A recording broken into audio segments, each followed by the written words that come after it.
Ce aveți acolo? Bagheta. Bagheta și un balon magic.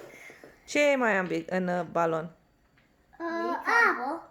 Bicarbonat. Bicarbonat. Și în sticluță ce este? Apă. Oțet. Haide, fă magie, Maia. O coco cu spepalat. Wow, spumă! Ia să vedem ce se întâmplă cu balonul. Se umflă.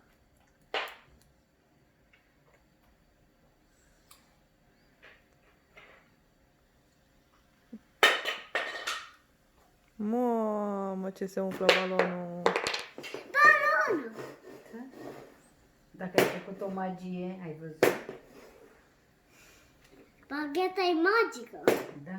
Poți să zic și ceva, mamă? Da.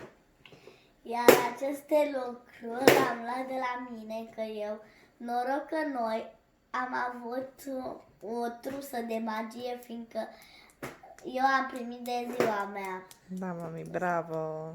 Gata.